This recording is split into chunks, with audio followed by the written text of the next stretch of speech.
हो जाता है। और जब भी गुरु टीचर जो नंबर काटता है यहाँ पर आप गलत हैं, हर विद्यार्थी एक बात कहता है, मगर मास्टर के ना हमरा से पता ना कथी के चाह है, हमर नंबर कटबे करे कहता है कि नहीं। अब ये बात यदि शिक्षक सुन करके दुखी हो जाए और नंबर न काटे तो शिक्षा का सत्यानाश हो जाएगा। ठीक इसी प्रकार से इधर भी यही डिपार्टमेंट है, आचार्य आपको उचित अनुचित का निर्देश देते ही रहेंगे, और जो नंबर कटेगा तो सही बात है, आपको बुरा लगता ही है। ये कोई नई बात नहीं है, हर शिक्षक की बात उसके विद्यार्थी को नंबर कटने पर बुरी लगती है। भगवान को भी बुरा लगा, उनको भी लोगों ने चोर क्या नहीं कहा। कानापुसी दरबार में पहुंच गए। भगवान ने बलराम जी से कहा कि दाऊ इस कलंक को धोना पड़ेगा, इस कलंक को धोना पड़ेगा। क्यों धोना पड़ेगा? धोना इसलिए पड़ेगा कि रामचरितमानस में वह तुलसी ने लिखा है, समय सुहावनी गारी विराजा। क्या लिखा है? समय पर उचित समय पर गाली भी दिया जाए तो बड़ा अच्छा लगता है, और अनुचित समय पर अच्छी बात भी अनुचित हो जाती है। अर्थात इस तरीके से मुझे ब्रजमंडल में लोगों ने चोर कहा, लेकिन वो अटखेलियां करते हुए मुझसे खेलते हुए कहा, खेल खेल का लीला का चोर कहा। लेकिन आज ये ससुराल मुझे सच में चोर कह रहे हैं। उस चोर से बहुत दुखी है, और भगवान ने उस दुख को धोने के लिए क्या किया? उस दुख को धोने के लिए भगवान प्रयासरत है। प्रयास करते हुए भगवान दाऊ जी के साथ चल रहे हैं, सेना है। जब उस गुफा में प्रवेश किए तो उस गुफा में प्रवेश करके पहुंचे तो देखा क्या? प्रसेनजीत रास्ते मरा हुआ मिला, आगे से की चाप को देखा, वो भी मरा हुआ मिला, भालू की चाप वाली पीछा करते करते वहां पहुंच गए जहां पर गुफा थी। प्रेम से बुलाने की। अब उस गुफा को जब पाया, भगवान ने कहा देखो ये मेरा लड़ाई है, तुम लोग बाहर ही रहो, मैं भीतर युद्ध करने जाता हूँ। भीतर गए, जामवंत जी से युद्ध होना प्रारंभ हुआ। युद्ध करते करते करते 12 दिन गुजर गए। जब 12 दिन गुजर गए तो द्वारिकावासी भगवान को अकेला जोड़ जोड़ के द्वारिका में चले। सब लोगों ने सोचा अब कृष्ण का राधे राधे, लेकिन भगवान युद्ध करते रहे। 27 दिनों के युद्ध करने के पश्चात भगवान उस मणि को लेकर के और उस मणि को लाकर के सत्याजित को दे दिया। सत्याजित ने देखा कि अब मैंने एक कहावत है, विप्र टहलुआ चीख धन और बिटियन की बाढ़, ता पर भी धन न घटे करे बरसर राह। विप्र टहलुआ ब्राह्मण से अपने घर में टहल करवा लिया, चीख धन किसी कसाई को ठग लीजिए, सोचिए उसका पैसा असर ले लिया है, और बेटियन की बाढ़, घर में बेटियां खूब ज्यादा हो जाए, ता पर भी धन न घटे, इस पर भी धन नहीं घटता हो, तो अपने से ज्यादा सामर्थ्यवान से थोड़ा सा लड़के रखे देख लीजिए, जो बचा वो सब भी खत्म हो जाएगा। अब सत्याजित ये करने को तैयार नहीं है। सत्याजित ने समझा कि अरे राम, मैंने तुम्हारा कलंक दिया, इस कलंक को धोना आवश्यक है। क्षमा, अपराध का ज्ञान करके क्षमा प्राप्ति करने के लिए सत्याजित क्या कहता है कि उन्होंने भगवान से क्षमा मांगी, और क्षमा मांगने के पश्चात भगवान से अपने बिटिया सत्यभामा का विवाह करते हैं। भगवान को सत्यभामा से विवाह करा दिया। भगवान सत्यभामा को लेकर के चले आए। इधर भगवान ने मित्रवृंदा, कालिंदी, नागनजीति आदि अन्य से विवाह किया। इसमें बहुत ही सुंदर कथा है। काशी राज की पुत्री का नाम है नागजी जी। नागजी जी के काशी राज का नाम है, उनकी बिटिया का नाम नागजी जी। इतनी सुंदरी थी कि उन्होंने सोचा कि 7 मतवाले बैलों को, किसको? 7 मतवाले बैलों को जो नाथ लेगा, 7 मतवाले बैलों को जो एक साथ नाथ के सवारी कर लेगा, मैं अपनी बिटिया का विवाह उसी से। सब एक से एक है, अब उस 7 के साथ तो बड़े सिंह वाले कंट्रोल करना बड़ा मुश्किल। तो ऐसी परिस्थिति भगवान द्वारिकानाथ में पहुंचे हैं। उन्होंने अपने आप को 7 रूप में किया, बैलों पर चढ़े और उनको नाथ करके फिर एक रूप में होकर के एक साथ से चला। इस प्रकार से विवाह। तत्पश्चात एक असुर है जो भूमि का पुत्र है, जिसका नाम है भौमासुर। वह भौमासुर 16,100 राजकन्याओं को उसने अपने भीतर बंधक बनाया।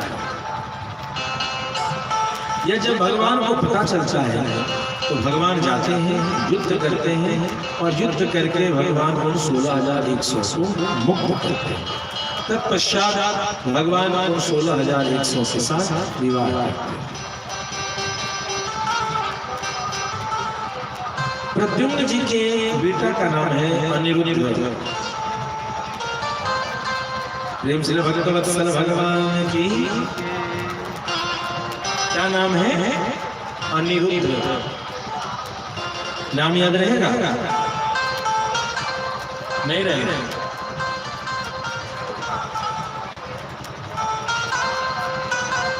अनिरुद्ध जी, इनका भी जन्म हुआ प्रद्युम्न के पुत्र के रूप में। बाणासुर की बेटी है, उसका नाम है उषा। उषा के मन में जब किशोरावस्था को उसने प्राप्ति की तो एक अच्छा योग्य वर की प्राप्ति हो तो किसी ने बोला भगवती का पूजन करो तो तुम्हें अच्छे पति की प्राप्ति होगी, घर घर अच्छा मिलेगा। कई लड़कियां इसके लिए पूजा पाठ करती हैं, भले बाप में जो दूल्हा मिले उसी को कोसती हैं, भूल जाती हैं कि जैसा पूजा किया वैसा दूल्हा तुम्हारे कपार आया है। बोलो भगवान। इधर पूजा शुरू है, इधर मोबाइल में डिस्को शुरू है। तो गृहस्थी में भी डिस्को होता रहता है। तो कहती है पता नहीं इतना अरे जैसा किए वैसा मिल गया दूल्हा, डिस्को डांस करो। नहीं, लेकिन विवाह करने के बाद वही 16 सोमवारी को ऐसा जमुना जी में घुमा करके भेजती है बागमती कि दोबारा धर्म याद ही नहीं रहता। तो किशोरावस्था से ही कोई फेंका व्रत और वे किसी पंडित से नहीं पूछना है, फलना खेल का ये तो कर बिया हो के लेगा हम वो कर लेंगे। विचित्र बीमारी है, कोई ग्रह क्षेत्र कुछ भी किसी आचार्य से नहीं पूछना। अरे आचार्य से पूछो, किसी पंडित जी से पूछो कि क्या बन 101 रुपया दो, उनसे पूछो कि मेरे लिए कौन सा व्रत अच्छा है, वो काम को करो। ये अपने में ही टोल मटोल क्या कहते हैं, गोल मटोल नौटंकी के ढोल बना लेते हैं। एक ने गुरु जिस गांव में किया पूरा गांव भी फेंकेगा, उस बगल वाले गांव में जाइए, एक ने मंगल किया पूरा गांव में मंगल करना शुरू कर दिया। और एक का ब्याह अमंगल से हो गया तो पूरा गांव 1,500 हजार 2,000 हजार अमंगल करता है उसको। एक जगह कथा करने गए, देखिए 17 साल से व्यास की सेवा कर रहा हूँ। 2005 से काशी में करने के पश्चात छोटे बड़े सभी बच्चों को देखा है, अमीर गरीब को भी देखा, मूर्ख विद्वान को भी देखा, और ऐसे लोगों के बीच भी गया जिनकी बात मैं न समझ सकूं और मेरी बात वे न समझ सके, लेकिन आपकी आंखें बोलती हैं, वो समझने की कृपा है, गुरु कृपा से हो जाए।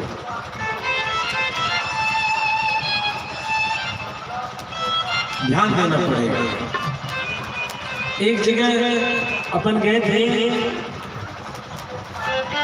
यहाँ मत्सरी गांव है ना, उस जगह प्यास गंदी लगी थी। उस जगह पर हजारों बलि दिए जाते हैं। न चंदा की जरूरत पड़ती है, न चुटकी की। देख बड़े गौरव से लोग कहते हैं कि 1000 को मार डाला। जब उस जगह गया, कई वर्ष हो गए, सच कहता हूं उस मिट्टी में लोगों की बड़ी श्रद्धा होती होगी। मैं 1 मिनट भी भाव से कथा नहीं कर पाया, आनंद ही नहीं। इसके बाद से और 1-2 जगह ऐसी घटना घटी तो मैं समझ गया कि हमारे भागवत जी ऐसी जगह आनंद नहीं दे पाएंगे जहां के लोग गड़बड़ तरीके से रहते हैं, नहीं दे पाते। और यहीं पर रघुवंश जी ने आयोजन किया है, वहां 1000 बकरा खरीदा जा रहा है। हाय रे भक्ति, हाय रे श्रद्धा, हाय रे तुम्हारा ज्ञान। बिना चंदा का साथ वेल सारे गिफ्ट बुला लिया जाते हैं, किसी को कोई मैनेजमेंट नहीं करना होता है। क्योंकि चोरों की जब चौकड़ी बैठती है ना, ईमानदारी का पहला सूत्र होता है। लेकिन जब भी कभी यज्ञ हो, जो 2-4 लोग यज्ञ में आगे बढ़े रहते हैं, बेचारे परेशान दिन रात। तुम्हारी श्रद्धा बकरा खाने वाली जो श्रद्धा है, वो विष्णु महायज्ञ में भगवती में डूब जाती है। अरे नाटक बंद करो, तुम्हारी श्रद्धा किसी भगवती में नहीं है। यदि तुम्हारी भगवती कह दे कि हमको मत चढ़ाओ, तो भी तुम कहो कि इस भगवती को उठा करके फेंक दो। तुम्हारी श्रद्धा तो मध्य मांस में ही है। क्योंकि जब भी कभी हम इधर वैष्णव यज्ञों में आते हैं तो वहाँ श्रद्धा बटोरना पड़ता है। वहाँ हम लोगों को कहा, महाराज जी लोगों को प्रभावित कीजिए, और जहाँ पर बलि देना होता है वहाँ किसी को प्रभावित करने की जरूरत नहीं। मेला सच्चा है कि नहीं? सचता है ना, कोई झगड़ा होगा कुछ नहीं, एकदम प्रेम से। सारे चोरों की चौकीदारी में, चौकड़ी में ईमानदारी का पहला सूत्र होता है, बड़े संयम से। लेकिन विष्णु महायज्ञ है, इसमें खोजना पड़ता है कि कार्यकर्ता कौन है, लोग कौन हैं, व्यवस्था में कौन कौन आगे बढ़ रहे हैं। या आपकी श्रद्धा का ढोल आपने सुनाइए साहब। दिख हम गांव गली घूमते हैं, अपने विचारों को शुद्ध कीजिए। बाहर से आए हुए संतों को ज्ञान देने की जगह उनसे कुछ ज्ञान ले लीजिए, सेवा कर सकते हैं तो कीजिए, वरना श्रद्धा का ढिंढोरा ना कीजिए। आपकी बातें यहीं रह जाएंगी और ये भागवत जी फिर यहाँ से कहीं ना कहीं जरूर जाएगी। श्रद्धा सेवा से दिखती है, सेवा नहीं। ब्राह्मण वेद पाठी ब्राह्मणों के प्रति सेवा का भाव नहीं है तो समझ लो तुम्हारी श्रद्धा बस किसी जीव की हत्या में अपनी खुशी को तलाशने मात्र की श्रद्धा का पिटोरा लेकर के तुम घूम रहे हो। प्रेम से भगवत्सल भगवान। तो बाणासुर की बेटी का नाम है उषा। उषा ने पूजा किया भगवती का। सपने में एक राजकुमार दिखा, उसको कौन दिखा? दूल्हा। भगवती ने कहा इसी से तुम्हारा ब्याह होगा, इसी से तुम्हारा ब्याह होगा। परिणाम स्वरूप उस दूल्हे की खोज कर रही है, उस दूल्हे की खोज करती है। साथ मन कहीं और है, धन कहीं और है। उसकी एक सखी है, सखियों ने पूछना शुरू किया, बहन है तुम्हारा दिमाग कहाँ खोया रहता आजकल, चलती कहीं हो, आती कहीं हो, जाती कहीं हो, क्या बात तुम्हारे मन में क्या है? अब भाई सखी सहेलियों से बात कितनी देर छिपी, अंतिम एक सखी तो समझ लो पीछे ही पड़ गए, न रहा गया। बताओ ना कौन है, कहाँ का राजकुमार है? तुम जरूर किसी के प्रेम में दीवानी पड़ी हो। उषा ने कहा किसी को बताओगी तो नहीं? तो नहीं, मुझे नहीं मालूम वो कौन है, लेकिन मैं विवाह करूंगी तो उसी से करूंगी। ये भगवान तो किधर का है, कहाँ का है, किसका बेटा, कुछ तो पता है? कुछ भी नहीं, न नाम पता है, न काम पता है, न धाम पता है, कुछ नहीं पता है। अरे बाबी, तो तूने प्रेम कैसा कर लिया? तेरा प्रेम किससे हो गया? सुनो, मुझे सपने भगवती ने कहा कि इससे विवाह करो, और वही मुझे पसंद आ गया। अब मैं उसी से विवाह करूंगी। साहब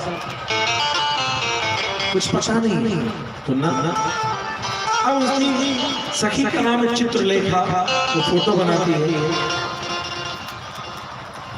उसने क्या किया, कैसा नाक है ऐसा, कैसा आंख है ऐसा, कैसा ये है ऐसा, ऐसा कर करके छवि बनानी शुरू की। तो पहले उसने देवताओं की छवि बनी, सपने में भी जो दिख जाए, और इस तरीके से स्त्री को अपने प्रेम में वशीभूत करने को देता होगा। लेकिन न इंद्र है, न अरुण है, न वरुण है, कोई नहीं सा, कोई नहीं।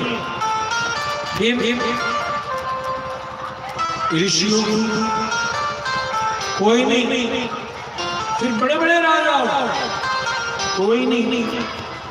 जैसे भगवान कृष्ण की छवि बनी, उषा के हृदय में लज्जा का जन्म होता है और श्रद्धा। मैं इनको जब देखती हूँ तो मुझे लज्जा और श्रद्धा दोनों उत्पन्न होती है। ये कौन है? अच्छा, सुनो, ये तुम्हारे पिता के सबसे बड़े शत्रु हैं। ये तो नहीं, दूसरे। फिर उनके बच्चों के फोटो बनने लगे, भगवान कृष्ण के बेटों के। जितनी पत्नियां थी उन सभी से 10 संतति उत्पन्न हुए थे। कितने? 10, 16,108 गुणे 10।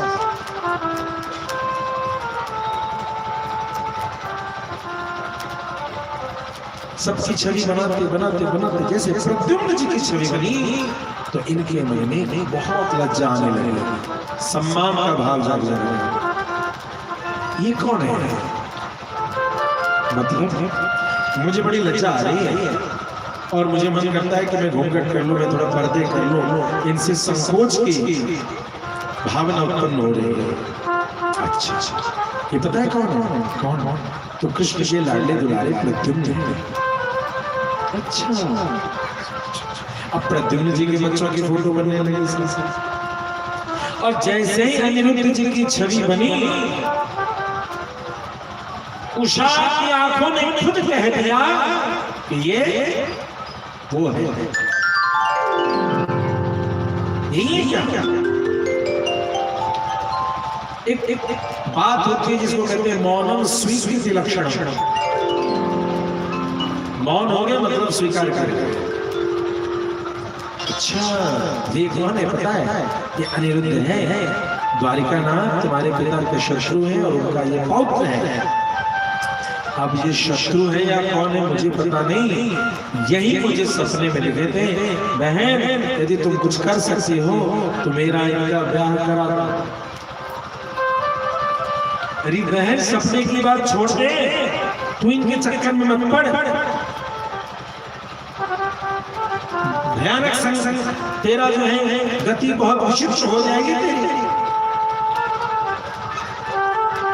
देखो बहन, मैं विवाह करूंगी तो इनसे, अदरवाइज मैं नहीं करूंगी। पक्का तेरी सौगंध में किसी से विवाह नहीं करूंगी, किसी से करूंगी। अब जब इस तरीके की जिद देखी तो उन्होंने क्या किया, वो जो अनिरुद्ध जी सोए हुए थे दंड कमंडल के साथ, खटिया पटिया के साथ, छू मंत्र काला, वो पूरा उनको आसन वासन के साथ ही गायब कर दिया। कहां से? द्वारिकानाथ के महल से ले आई उषा जी, और वो उषा के कक्ष में रहने लगे। प्रेम से भगवत्सल भगवान के देवियों सज्जनों, एक बड़ा सुंदर है, किसी ने प्रश्न पूछा कि कुछ दिन पहले एक चर्चा बहुत अच्छी हुई थी कि भगवान के घर की सुरक्षा, जब भगवान के भक्त के घर की सुरक्षा सुदर्शन चक्रराज करते हैं तो भगवान के घर की भी करते हैं। तो जब भगवान के घर की सुरक्षा चक्रा सुदर्शन करते हैं तो ये प्रद्युम्न का गायब होना, ये अनिरुद्ध की जो कथा अभी हम सुन रहे, कैसे संभव नहीं, कैसे कोई माया चल सकती।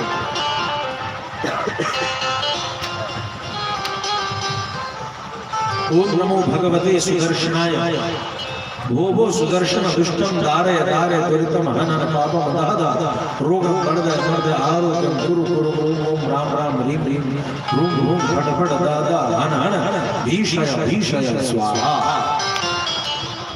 यह वैष्णवों का अमोघ अस्त्र है। वैष्णव जब इस मंत्र का नित्य अनुसंधान करते हैं तो चक्रास सुदर्शन प्रसन्न होकर के सदैव उनकी सुरक्षा के लिए बैठे रहते हैं। इसीलिए कई बार कुछ लोग वैष्णवों पर कुछ क्या कहते हैं, टोना टटका, इधर चलता है कि नहीं चलता, उसका बाजार लो है कि हाई है। ये जो कुछ लोग, देखो तुम्हारी पूजा ही बलि से, तुम्हारी व्यवस्था ही मदिरा से, तो तुम्हारे यहाँ सात्विक पूजा नहीं होती है। तो ऐसी स्थिति में भूत प्रेत पिशाच ही तुमसे सिद्ध होते हैं। प्रैक्टिकल बात है। तुम जब तक अपने जीवन में अन्न को नहीं सुधारोगे तब तक तुम्हारी उपासना तामसिक होने के कारण परिणाम भी तामसिक होता है। सात्विक उपासना में कई लोग कहते हैं कि महाराज पुस्तक में भी तो लिखा है, बिल्कुल हमारे शास्त्रों में तो चोरी भी लिखा है, रावण ने सीता जी का अपहरण किया वह भी लिखा है, भौमासुर ने 16,108 को अपने जेल में बंद रखा यह भी लिखा है। तो यही करोगे, यही करोगे क्या? लिखा है कि नहीं? अभी हमने पढ़ा कि नहीं 16,108 को जो है, ये तो नहीं, और भी बहुत सारी बातें लिखी। तो क्या यही करोगे? नहीं, इन शास्त्रों में कथा को समझाने के लिए इन घटनाओं का वर्णन है, और इन घटनाओं के वर्णन के बाद कहीं न कहीं निष्कर्ष में जब पहुंचते हो, कुछ ब्राह्मणियां कहते हैं कि वो देवी भागवत में लिखा है। भैया मैं बैठा सुबह तक मैंने भी देवी भागवत का स्वाध्याय किया है, शायद तुम एक दो श्लोक पढ़ करके बड़े प्रसन्न हो रहे हो, उसके आगे पीछे का श्लोक ग्रंथ ले आना, मैं आपको पढ़ाऊंगा। हल्की सी छोटी सी चर्चा करूंगा कि जो जब भगवती दुर्गा ने ब्राह्मणों का वर्गीकरण किया है तो उसमें सतोगुणी उन ब्राह्मणों को कहा है जो भगवत उपासना में सदैव निरंतर लगे रहते हैं। वो कहते हैं ना ठेठ में, नहीं जानो कुछ और कबारू, कुछ और नहीं जानते, भगवत उपासना से ही उनके जीवन का प्रतिक्षण है। उन्हें सात्विक उपासना सकते, राजसिक उपासना वे होते हैं जो यज्ञों से अपने जीवन के सांसारिक स्वार्थों की पूर्ति की इच्छा से ऐसा करते हैं। और ध्यान देंगे तामसिक रूप में उन ब्राह्मणों का वर्णन आया है जो अपने स्वार्थ की पूर्ति के लिए बलि का प्रयोग करते हैं। देवी भागवत के उस कॉन्टेक्स्ट को पूरा पढ़िएगा और तब सवेरे आइएगा, मेरा समय व्यर्थ न कीजिएगा। जहां पढ़ रहे हैं उस पूरे विषय को ध्यान से पढ़िए। ये भगवती जगदम्बिका क्यों, ये दुर्गा ऐसा क्यों होगी? क्योंकि दुर्गा कोई और नहीं, हमारी यशोदा मैया की ललित जो है, जो दुर्गा रूप में पूजित होती, कोई दूसरी नहीं है। दुर्गा सप्तशती पढ़े उसमें दिखेगा भगवती का वर्णन कि यशोदा की नंद गोप तनया, नंद गोप तनया यशोदा गर्भ संभव। ये यशोदा महारानी की बेटी है जो कन्हैया की बहन है। अस्त विषय में तो यहाँ जादू किया, जहां सुदर्शन चक्रराज उपस्थित है वहां भी ऐसा घटना क्यों होता है? क्योंकि ये चारों ब्रह्म स्वरूप हैं, इसलिए अपनी इच्छा से जो लीला करना होता है, जब इनकी लीला करनी होती है तो ये रोते बिलखते दिखाई पड़ते हैं, और जब इनको लीला अपनी करनी होती है तो हाँ हाँ दुर्योधन बांध मुझे अब साथ सके तो साथ आजा दुर्योधन। जिनको बूढ़ी मैया यशोदा मैया ने वृद्धावस्था में अपने रस्सी से बांध लिया, वही भगवान श्याम सुंदर दुर्योधन के समक्ष ठोक करके कहते, अरे दुर्योधन मुझे बांधने चला है, चला मैं हाहाकार मच गया उस सभा में। कृपाचार्य भीष्म द्रोणाचार्य सभी का पड़े, रे दुर्योधन तुम मूर्ख है क्या? हमारे बीच में जो हाथ जोड़े खड़ा है वो समस्त कालों का काल है, वो जब तक तुझसे बात कर रहा है तब तक तू बात कर ले, और इस तरह क्या भेला मूढ़ता न कर। अतः प्रेम में भगवान जो बनते हैं वो ऐसा करते हैं, तो इसीलिए भगवान अपनी लीलाओं को स्वयं वशीभूत होते करते हैं। अनिरुद्ध का अपहरण हुआ और वहां युषा के साथ रहने लगे। बाणासुर को पता चला, बाणासुर ने जैसे ही एक संज्ञान हुआ अनिरुद्ध पर आक्रमण कर दिया। बोल भक्तवत्सल भगवान, अनिरुद्ध पर आक्रमण कर दिया। आक्रमण करने के बाद भगवान की कृपा से अनिरुद्ध ने युद्ध प्रारंभ कर दिया। इधर नारद बाबा चले गए, नारद बाबा ने भगवान द्वारिका नाथ को भेजा है, और इन सभी ने मिलकर के युद्ध किया है। युद्ध में बाणासुर के साथ दिव्य संग्राम होता है, जिस संग्राम में एक बार भगवान पशुपतिनाथ भी बाणासुर की ओर से आते हैं, और जब इधर से भगवान का नारायणास्त्र और उधर से पशुपतिनाथ दोनों में टकरार प्रारंभ होता है। ऐसी परिस्थिति में ब्रह्मा जी बीच में आकर के त्राहिमाम करके उस युद्ध को विश्राम करते हैं। इसी जगह विष्णु ज्वर, महेश्वर ज्वर आदि की कथा आती है, ध्यान। और यहाँ जो ज्वर स्तुति है, क्या नाम है? ज्वर स्तुति श्रीमद् भागवत में खोज लेंगे। नियम के साथ घर में ज्वर का वेग हो, बारंबार ज्वर किसी न किसी रूप में प्रवेश करता हो, उस ज्वर स्तुति का नित्य अनुसंधान करें। कोरोना काल में हमारे विद्वानों ने कई कोरोना से पीड़ितों को ज्वर स्तुति से बहुत लाभ पहुंचाया है। श्रीमद् भागवत में ज्वर भगवान की स्तुति करता है, वही स्तुति गायन करने से ज्वर प्रसन्न होता है। तब भगवान अपने पौत्र वधू को लेकर के आते हैं। इस प्रकार से भगवान अनेक लीलाओं को कर रहे हैं। कहते हैं कि उत्तरा से प्रारंभ हुई है कथा, आज उषा आदि के विवाह आदि को लेकर के आगे बढ़ते चली जाती। भगवान के कई भक्तों की कथा हमने सुनी। श्रीमद् भागवत की कथा जहां विश्राम लेने को होती है, ध्यान दीजिएगा, इस पूरी कथा में अभी तक 7 दिनों की कथा में किसी ब्राह्मण की कथा नहीं गाई गई। अंत में विश्राम की लीला में इन सभी से ऊपर का जो तत्व है, जिसने अपने जीवन, अपने सिद्धांत, भक्ति, ज्ञान, वैराग्य, इन सब के उत्तम कीमत को अपने जीवन के चरित्र से प्रदर्शित किया। हम सभी अब उस ब्राह्मण सुदामा की कथा में प्रवेश कर रहे हैं। महामना सुखदेव जी कहते हैं, कृष्ण से सखा कश्चित् ब्राह्मणो ब्रह्मवित्तमः विरक्त इंद्रियार्थेषु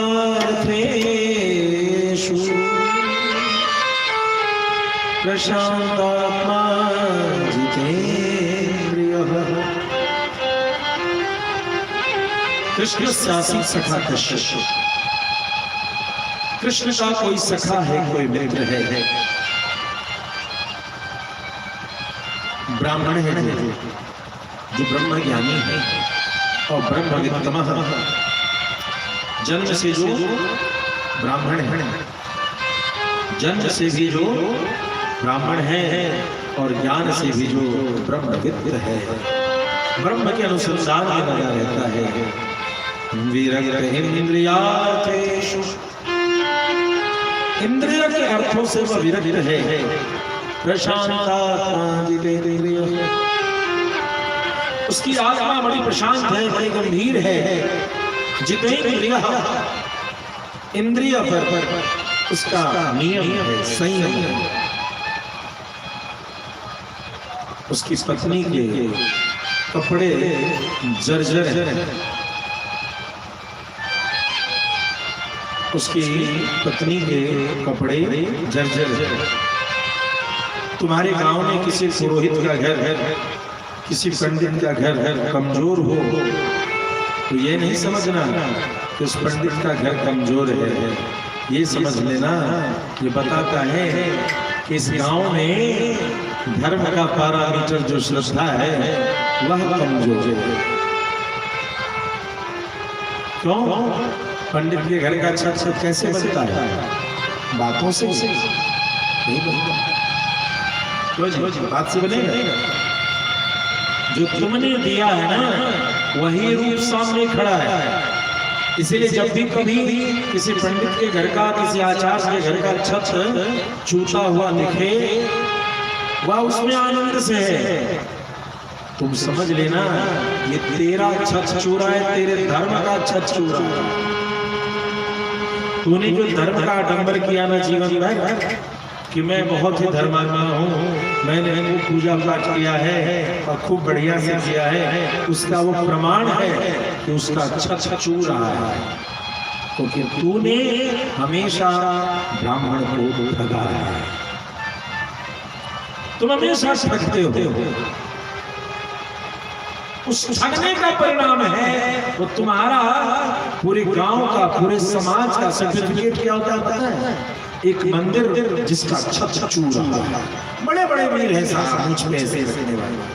आप पूरे गांव को तौलना हो, उस गांव के मंदिर में चले जाइए, उस गांव के पुजारी पुरोहित के घर चले जाइए, सबका कलेजा का नक्शा पता चल जाए। सबका कलेजा का रिपोर्ट दो जगह मिलता है। एक एक को तोड़ने की जरूरत नहीं है। गांव में लोग कैसे हैं उसका परीक्षा लेना हो, व्यर्थ है एक एक दरवाजे जाना। आप तो उस गांव के सामाजिक मंदिर पर जाओ और आप उस गांव में जो पुरोहित, जो पंडित पूजा करा रहा है, आप उसकी छत को देख करके आराम से उसके घर जाओ, एक कप चाय ब्राह्मण देवता के यहाँ पी लो, 2-4 बिस्किट खा लो, आपको द्वारे द्वारे घूमने की जरूरत नहीं पड़ेगी। पूरे गांव को तौल कर बैठा है वो मंदिर। यदि गांव में श्रीमान होते तो गांव के मंदिर का रंग नहीं लगा होता, गांव के मंदिर का प्लास्टर नहीं गिरा होता। यदि गांव में सच में धर्म और संस्कार होता तो तुम्हें जलते हुए दीपक और अगरबत्ती से वह गांव का मंदिर दिखता था। लेकिन बंधुओं, अब तुम अपने मंदिर को देखो, क्योंकि इस मंदिर को हमने देखा है। कहने से कुछ नहीं होगा, पूत के लक्षण पाल लेंगे। तुम्हें अपने गांव की प्रतिष्ठा का प्रतीक देना होगा। तुम्हारे लंबे लंबे महल धर्म की गाथा नहीं गा रहे होंगे, लेकिन तुम्हारे गांव के मंदिर का वैभव जरूर बता रहा होगा कि तुम्हारे हृदय में क्या है। तुम्हारे गांव के पुरोहित पंडित का घर बता रहा होगा, क्योंकि पंडित का ही एक ऐसा घर होता है जिसके घर के चावल में 10 रंग के चावल होते हैं। कितने रंग के होते हैं? ये जो अलग अलग चावल है ना, सुदामा जी की यही अलग अलग चावल मिले थे। माता सुशीला 4 घर से लेकर के, कितने घरों से? 4 घर से, एक घर से 4 घर से, एक ये अलग अलग जो ये मुट्ठी है ना, ये गरीबों का भेद, ये भगवान के दरबार में सुदामा लेके जाता है। जब सुदामा जी ने सुशीला के कहने पर, ध्यान दीजिएगा, माता सुशीला कभी भी छाछा करने नहीं जाती थी, लेकिन भगवान के दर जाने के लिए हाथ खाली है कैसे? मैंने इसीलिए कहा कि जब भी कभी धर्म संकट में हो तो मध्यमांश में जीवन बिताने वाले अपने मित्रों से क्या विचार करो, अपने घर में अपने देवी से विचार करो। वो कई बार अपने बच्चों के लिए उपवास करती है, तो क्या क्या धर्म करती है, छठ हड़ताल का व्रत, तीज आदि ऐसे कठोर व्रतों को करती है। उनसे पूछिए क्या उचित है, क्या अनुचित है, तब निर्णय कीजिए। मध्यमांश की सभा बैठाने वाले आज वहां से यहाँ सभा बैठाए और कुछ निर्णय पारित कर लिया, एक दूसरे के मुंह को देख लिया, हाँ जी कर लिया, और श्री रामचंद्र की जय जय। उस सभा का क्या महत्व है? क्या धर्म के आधार पर जीने वाले लोग ही ना हो? कहोगे तपस्या, तो रावण से बड़े तपस्वी नहीं। सेवा के बिना किया गया धर्म भक्ति नहीं हो सकता, याद करेंगे। तुम तपस्वी हो सकते हो लेकिन धार्मिक नहीं हो सकते। तुम्हारी तपस्या में सेवा का फुट यदि नहीं लग रहा है तो भगवत बंधुओं, तुमने रावण के तरीके से तपस्या की है, धर्म नहीं है। धर्म तो शबरी, धर्म तो उस केवट का है,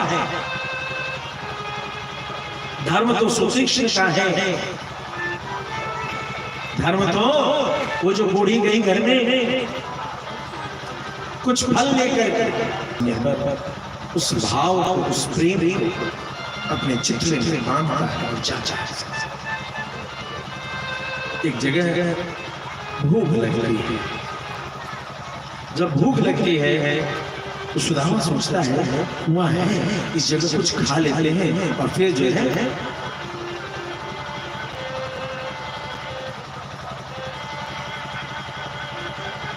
पानी पी लिया, जल निकाल लिया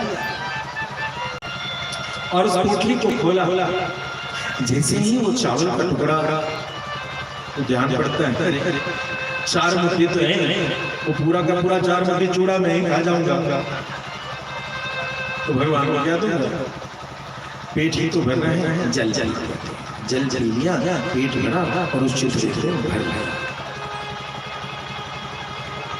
ये एक वेद पाठ्य ब्राह्मण के जीवन का नित्य चरित्र है। उसे पोटली खोलनी होती है और वह फिर भगवान की सृष्टि में पोटलियों को बंद कर देता।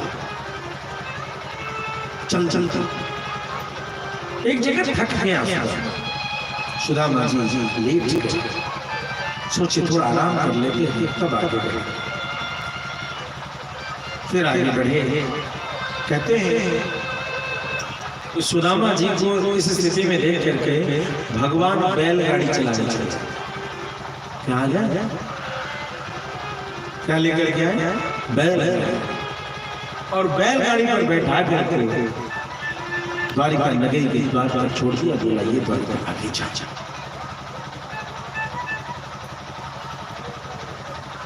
जब वहां जाए द्वारपाल है, द्वारपालों से कहा कि भैया यही वो नगरी है जिसका नाम द्वारिका है? जी जी जी जी जी जी। अरे वाह, बड़ा सुंदर द्वार है, बड़ा सुंदर ऊंचा द्वार है। भगवान का सुंदर कि उस दिव्य भवन को देख करके सुदामा के मन में बड़ा भाव जगा, देखते रह गया। अपने मित्र के घर को देख करके सुदामा बड़ा आनंद। अंतिम में उन द्वारपालों ने देखा तो पूछा, कह रहे बाबा कुछ बोलोगे भी कि खाली देखते ही रह जाओगे? क्या चाहिए बोलो, तुम्हारे कपड़े फटे हुए हैं, बोलो तो सही, तुम्हें कपड़े दे दूं, धोती दूं? नहीं भैया मुझे कपड़ा नहीं चाहिए। तो क्या चाहिए? भोजन। कहो तो मैं कुछ भोजन दे दूं। तो नहीं मुझे भोजन नहीं चाहिए। बाबा क्या चाहिए बताओ? भैया मेरी सुनो, मुझे द्वारिका नाथ से मिलना है। द्वारिका नाथ से किस उद्देश्य से? कोई उद्देश्य नहीं। ब्राह्मण देवता कोई तो उद्देश्य निरुद्देश्य को क्यों कर रहे हो? सुनो, जब प्रेम हो तो उद्देश्य की आवश्यकता पड़ती है क्या? नहीं, बस मुझे भी किसी उद्देश्य की आवश्यकता है।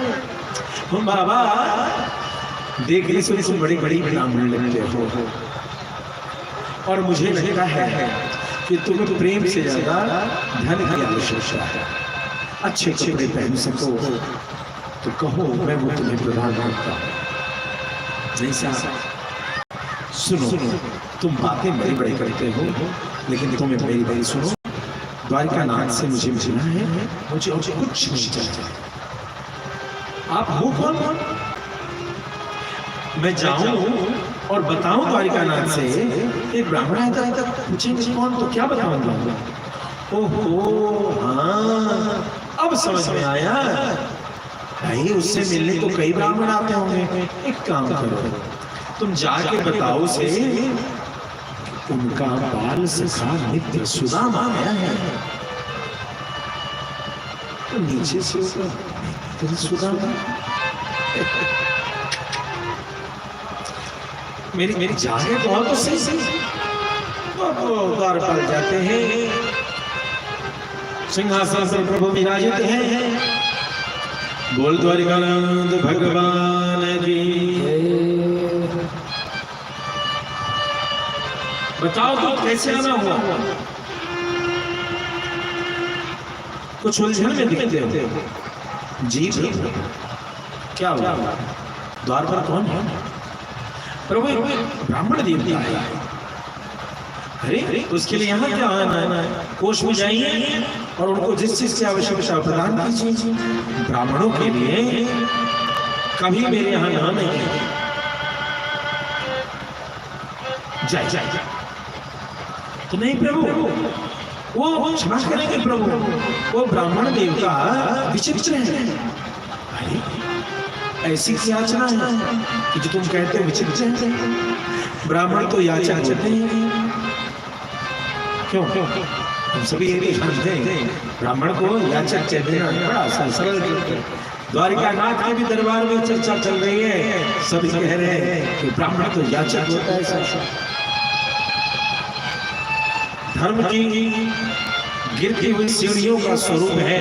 यदि ब्राह्मण को अपने मुख से कहना पड़ जाए कि मुझे रोटी दो, यदि वेद पाठी ब्राह्मण के मुख से तुम्हारे गांव में बात निकल रही है तो समझ लो तुम्हारा दिखाया हुआ आडंबर सब व्यर्थ है। ये रुई की में लगी हुई आग है तो तुरंत जल कर राख हो जाएगी, इसका कोई अस्तित्व नहीं रहेगा। इसमें मणियों की चमक नहीं दिखती प्यारे। तुम्हारे वेद पाठी ब्राह्मणों के मुख से कभी निकलने न पाए, इसका विशेष ध्यान रखो। सुदामा जी के बारे में उस सभा में चर्चा चली, क्या मांग रहा है? जवाब कुछ नहीं मांगता। ब्राह्मण तो मांगने ही आता है ना, तो नहीं सही सकता। वो कहता है देखिए कई बार समय पड़ने पर जब हम लोगों का एक तो जब ये फोन नंबर अभी आते हैं यही में, तो हम लोग सोचते हैं बस ये गुड मॉर्निंग और गुड इवनिंग भरी है। तो कभी कभी क्या होता है कि जब हम लोग कभी फोन घुमाते हैं तो जो ये लोग हैं अपने बने हुए वो फोन कट भी कर देते हैं, यज्ञ के बीच भी करना शुरू कर देते हैं कि कहीं कुछ ऐसे संपर्कों का क्या लाभ होते चला ऐसा आवश्यक कर्तव्यों को करना चाहिए। भगवान ने पूछा क्या कहता है वो, कौन है वो, उसे क्या चाहिए? उसने जैसे बोला द्वारपाल ने कि प्रभु वो कहता है कि वो आपका बाल सखा मित्र सुदामा। अभी तो मुख से सू ही निकला था तो भगवान खड़े हो गए और दामा निकलते तो भगवान अपने सिंहासन से कूद सुदामा सुदामा सुदामा सुदामा। ये भैया नीचे रखा हुआ खड़ा भी नहीं पहन सके, जूतियां भी नहीं पहन सके, शरीर पे लगा हुआ जो दुपट्टा है पीतांबर है वह भी गिर गया। न दारू को कहा कि खिलाओ, न सिपाहियों को कहा कि रक्षा के साथ चलो। भगवान उस राजमार्ग में एक बावरे प्रेमी के तरीके से सुदामा सुदामा सुदामा अब तो पीछे उस सद्गुणों के प्रेम को दौड़ करके भगवान जाते हैं। जैसे गए सुदामा को गले से लगा लिया साहब।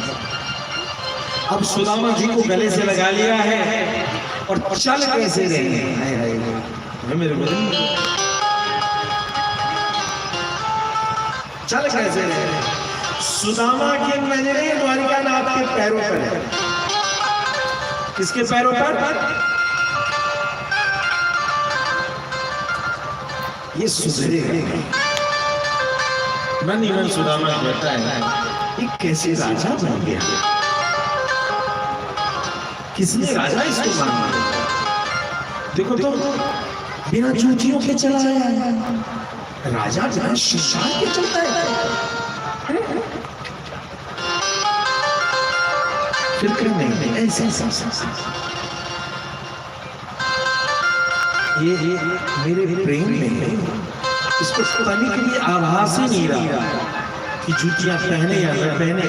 मैं इतने सालों से तड़पता था लेकिन आता नहीं था। ये तड़प जो मेरे हृदय में थी मिलने की बात उसके हृदय में थी, इसीलिए दौड़कर चला। लेकिन सुदामा जी धीरे धीरे चल रहे हैं, सोच रहे हैं कि कहीं कहीं चलो वो सदैव अपने पैरों में जूतियां लगाने वाले द्वारिकाधीश को कहीं ये कंकड़ चुभ जाए। सुदामा धीरे धीरे और भगवान की नजर गए सुदामा के पैरों, एक दूसरे का मुंह नहीं आ रहे हैं। क्या देख रहे हैं? क्योंकि ब्राह्मण भगवान के चरणों की उपासना करता है और भगवान ब्राह्मण के चरणों को याद है ना, सारे आभूषण भगवान उतार देते हैं लेकिन एक लक्ष्मी के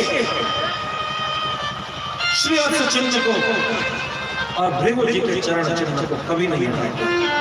प्रभु ब्रह्मांड देव में जाना उनका सबसे बड़ा श्रृंगार है। अब तो साक्षात ब्राह्मण देव का घर आ रहे हैं, उनके चरणों में देख रहे हैं क्या पैरों में दीवारें लगी हुई है। अब भगवान धीरे चल रहे हैं, धीरे चलूंगा तो इसके पैरों में कष्ट होगा। भगवान तो भूल गए कि भगवान जब तनिक इशारा करते हैं तो जूतियां का रथ दौड़कर आ जाता और दोनों रथ पर चल पड़ते। भगवान की मति जैसे किसी विशाल नदी के किनारे बांध पर कोई बहुत बड़ा बरगद का पेड़ हो और जब लंगाई नदी में बाढ़ में चलती है तो उस बरगद के पेड़ को भी अपने आलोच में लेकर कृष्ण मेरे बड़े परम पुरुषार्थी है, पराक्रमी है, श्री ऐश्वर्य से संपन्न है, लेकिन सुदामा की रसधार में ये बरगद का पेड़ सुदामा के प्रेम की उफान में यह कृष्ण रूपी बरगद लौटता हुआ राजमार्ग मेरे गोविंद उन चरणों को देखते धीरे धीरे चल रहे हैं। अब गति जब धीरे है, सारे प्रजा देख रहे हैं। भगवान पूछते सुदामा, बड़े दिन बाद आए हैं, मित्र की याद नहीं आई क्या? बचपन में तो हम रोज साथ में उठते थे, खाते थे, पी के सोते थे, नाचते थे, पढ़ते थे। तुझे कभी याद नहीं आई? तू पढ़ाकू तोता था सुदामा, अभी भी पढ़ ही रहा होगा। न जाने तेरी पढ़ाई के चक्कर में मेरी भाभी का चूल्हा कैसे जल जाए। बताओ मेरे यार सुदामा रे,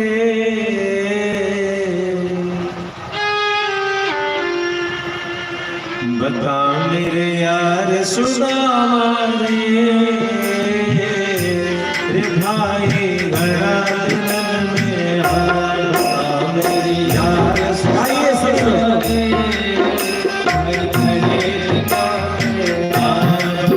मेरे यार सुदामा रे, रे भाई गया दिलन में आया मेरी यार सुदामा रे, रे भाई गया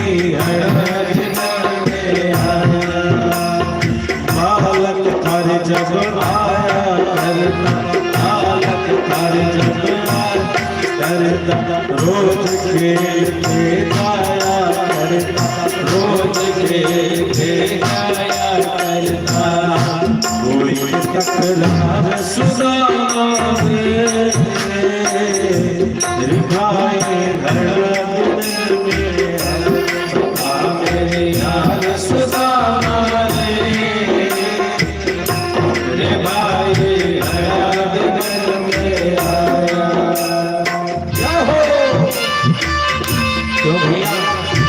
रोज गए थे क्या मुझसे? रोज तो साथ में दिवस रात्रि गुजरते थे, बड़े दिनों में आए हो, रोज खेला करते थे। लगता है मुझसे तुमने पैर मार लिया है, तकरार कर ली है, तभी तो भला प्रेमी भी इतने दिन का विरह सह लेते हैं।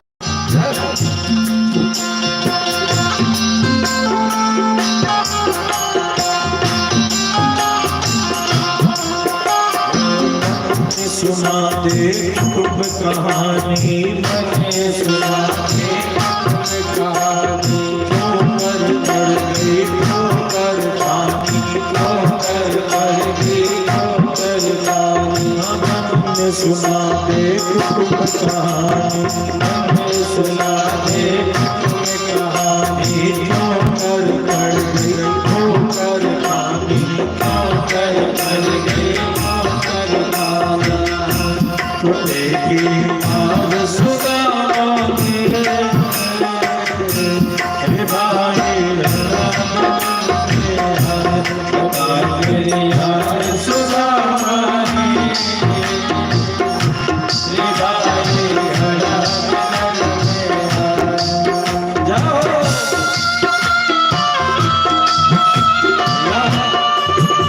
तुम्हारे पाँव में कुछ सब सही नहीं है, तुम्हारे पैरों में चोट लगे, कहीं तुम्हारा अपमान तो नहीं हुआ?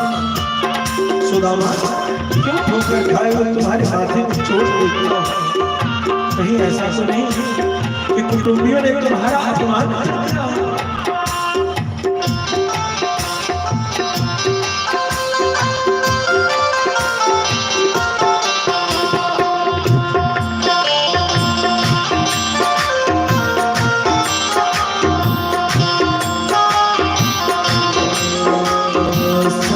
बच्चों का हाल सुना दे, सब बच्चों का हाल सुना दे, इस रानी की बात बता दे, इस रानी की बात बता दे।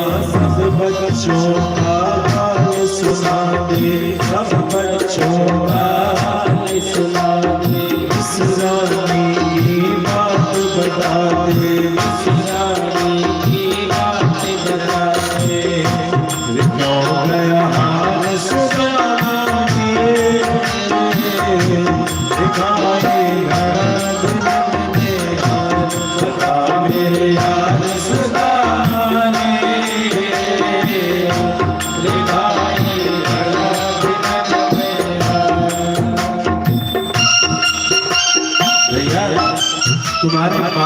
से घर में कैसे हैं? ठीक से तो है ना? उनका भरण पोषण तो कर लेते हो। हमारे विश्वासी बाबा वो कैसे हैं? वो ठीक है ना? तुमसे खुश तो रहती है ना? शिकायतें तो ज्यादा नहीं करती भैया। तुमने एक लिए भला, मैं 16,000 एक सवाल किए बैठा हूँ। मुझसे ज्यादा ज्ञानी नबी कौन हो?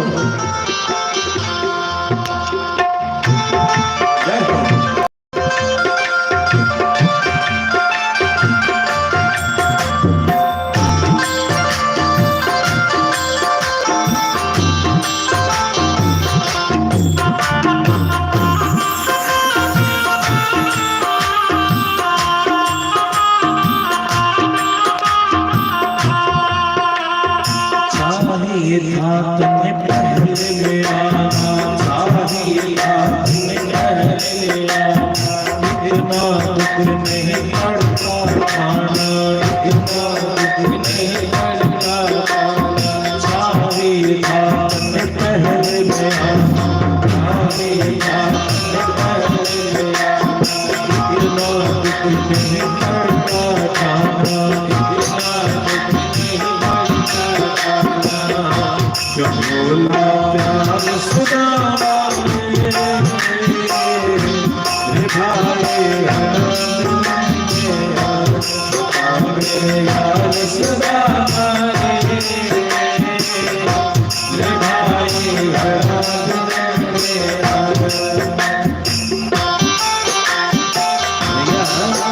तुमने आने में इतनी देर क्यों लगा दी? पहले आए होते तो अभी तक तुम्हारी ये स्थिति नहीं रहती। देखता हूँ बड़े निर्बल हो गए हो, तुम्हारे कपड़े भी ठिकाने में नहीं है। हमारी भाभी की क्या स्थिति होती होगी? तुम्हारे समाज में लोग तुम्हारी प्रतिष्ठा नहीं करते होंगे। ये कोई ऐसी बात तुम्हें सुननी नहीं पड़ती यदि तुम पहले आ जाओ।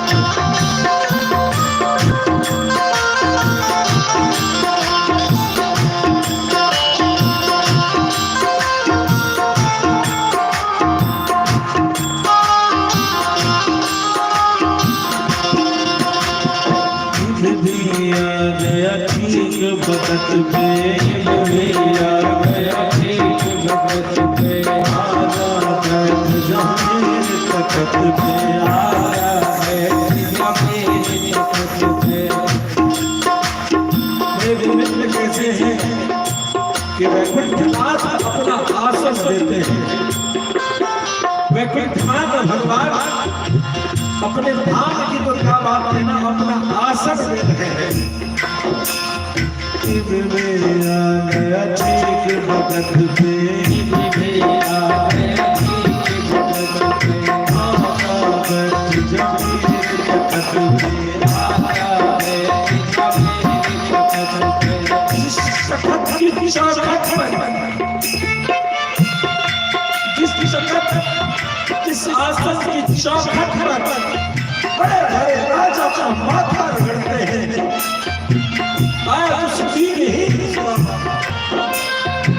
आज ब्राह्मण पूजा की बोल बना भगवान कहते हैं कि दुनिया में कोई कर पाया ने आगे कर सकेगा।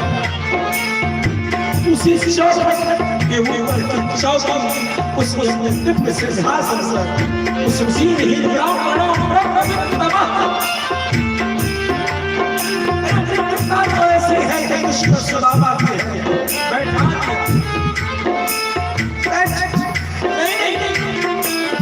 तू राजा है। अरे किसका राजा? तू द्वारिका का राजा है। सुदामा इस द्वारिका के राजा के मन के राजा तू है मेरे यार। तू मन का राजा है। तेरे बिना मैंने एक दिन नहीं गुजारा। कई बार आपने पूछा था कि प्रभु किस सोच में उठते हो तो सुदामा क्यों चिल्ला पड़ते?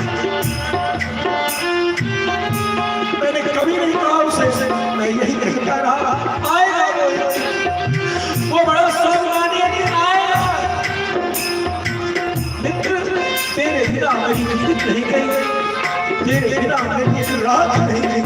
तुमने आज में बड़ा देर लगा, अब आए हो मुझे न टोको, मेरे मौत में रहे।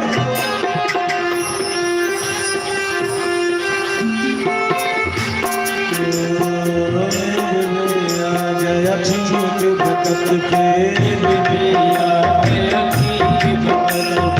आजा बैठ जमीर भगत पे, आजा बैठ जमीर भगत पे। गिरी सुदामा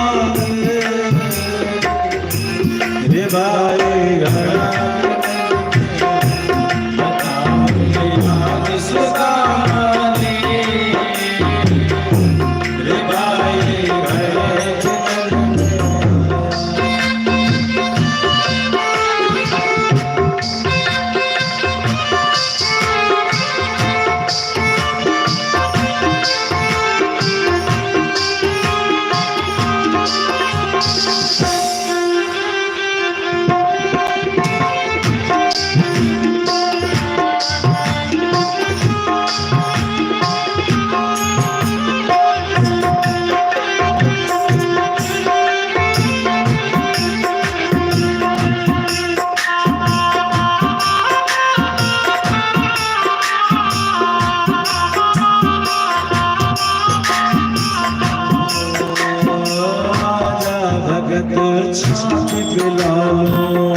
मेरी घर बारिश की बूंदों से नहीं, ओस की बूंदों से गीली हो जाता है।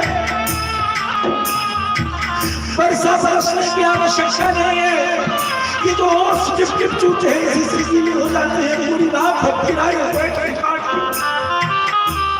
इस याद से कोई वजह से सासा धर्म है नहीं बैठ सकता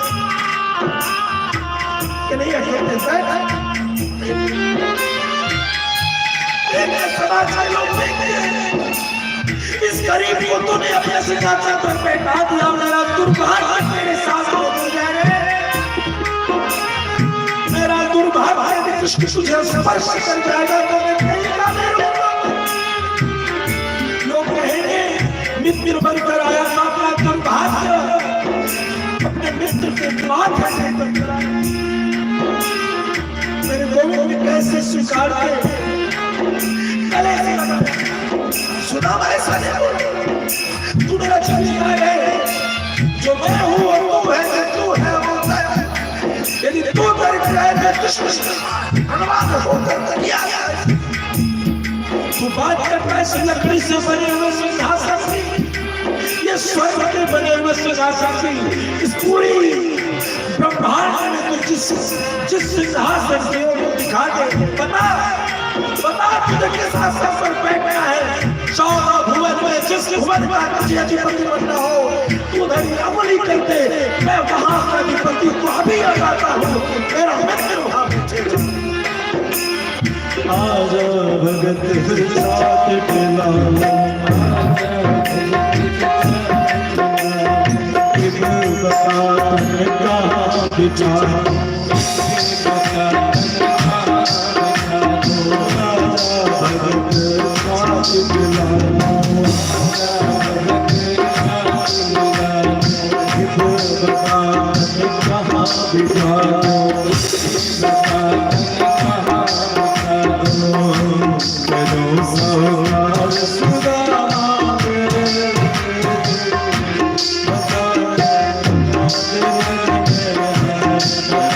Yeah.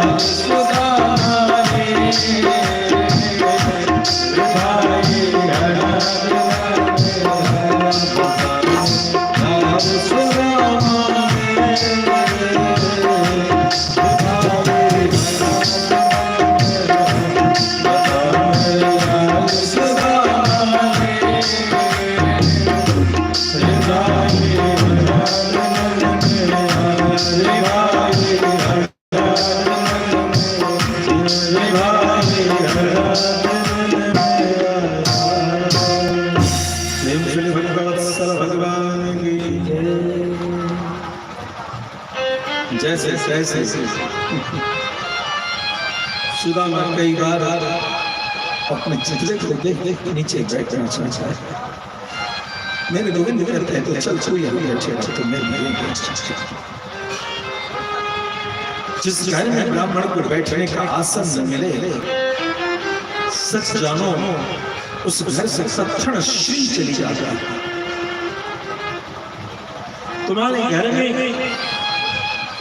जब ब्रह्मवेत्ता वैदिक ब्राह्मण आ जाए, तुम्हारे पास एक एक कुर्सी हो उठ करके उसे आसन दे देना, क्योंकि यदि ज्यादा देर ब्राह्मण खड़ा रह गया, उसे आसन नहीं मिला, तो समझ लो तुम्हारे घर की श्री नष्ट हो गई। सारे नवग्रह रुष्ट हो रहे हैं। सारे नवग्रहों को प्रसन्न कर लो ब्राह्मण की सेवा।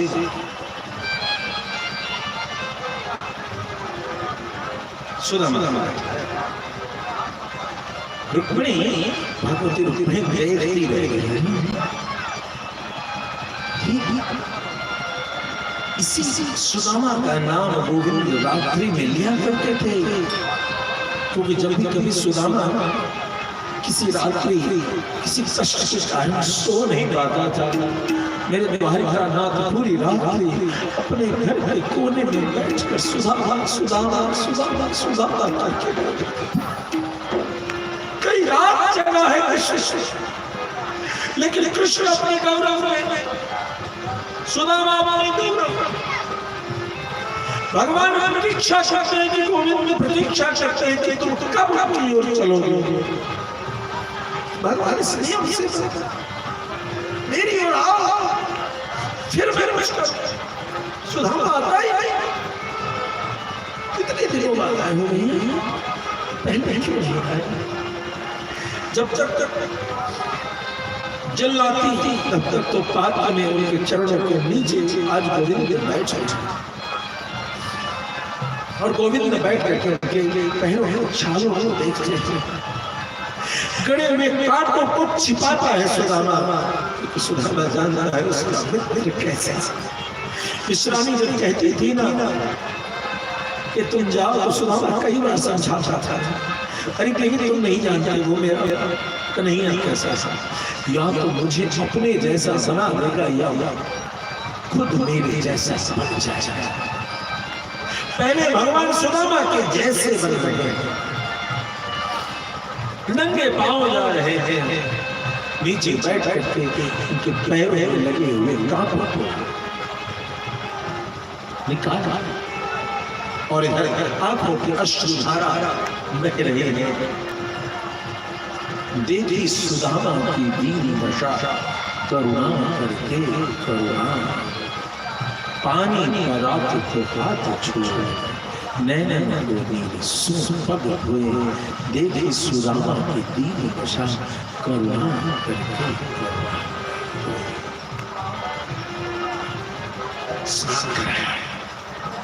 नए नए कपड़े दे, लेकिन सुदामा एक पुतली को बार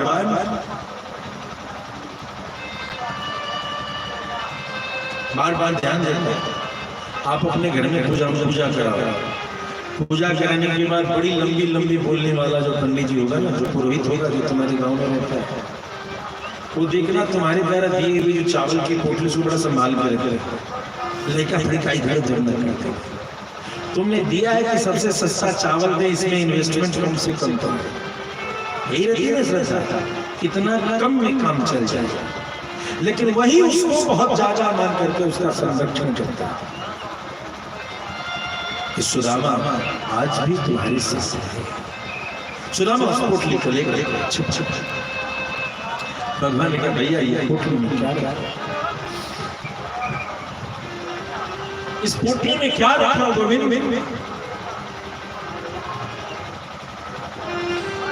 गोविंद पूछ रहे इस पोटली में क्या रखा? पोटली को छिपा कितना काम करना बताता, और राजकाज कैसा ऐसा नहीं, ये कुछ माल तो रख रहे हैं। कन्हैया देख लोग देख रहे हैं, तू राजा है, राजा तू क्या है? तू द्वारिकानाथ भगवान की। तो द्वारिकानाथ भगवान तो ये छिछड़े के पीछे कहां चला गया? भगवान कहते हैं बात छोड़, तुझे याद है बचपन में गुरु माता ने मेरे लिए चने दिए थे? चने का क्या किया था? मैं जब तक पहुंचू तो घटा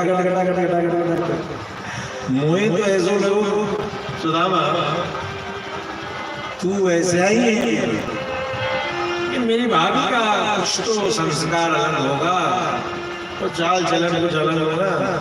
तू तो जैसे मैं खूब जानता था, मेरे हिस्सा पे नजर करने वाला। ये बता, मेरी भाभी ने तो जरूर मेरे लिए कुछ दिया। क्या है?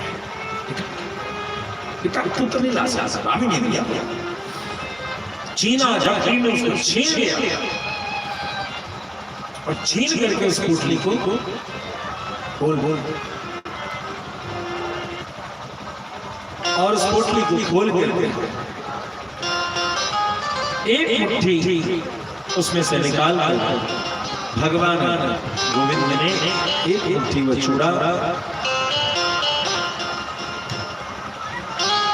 जानते हैं जब पोटली खुली थी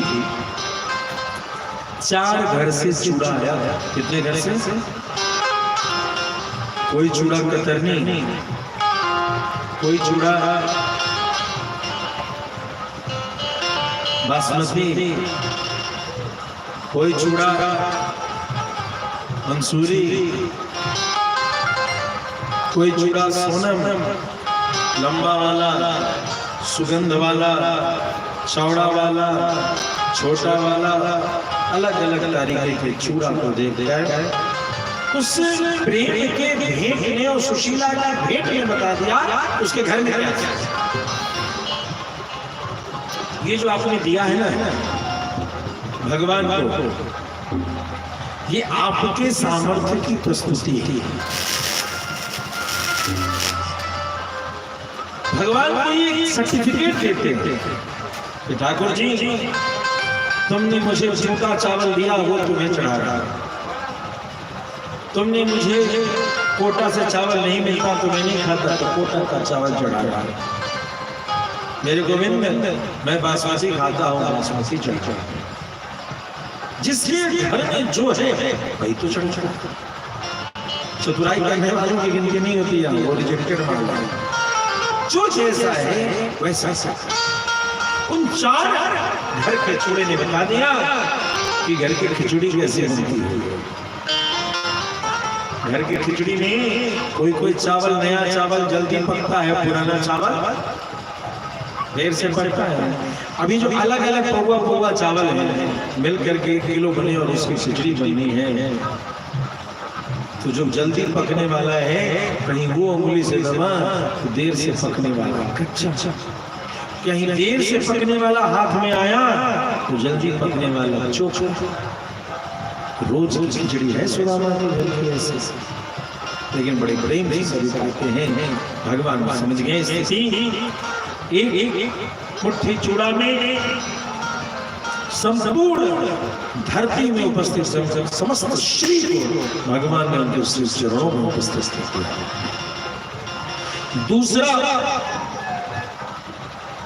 दूसरा मुट्ठी जब भगवान लेते हैं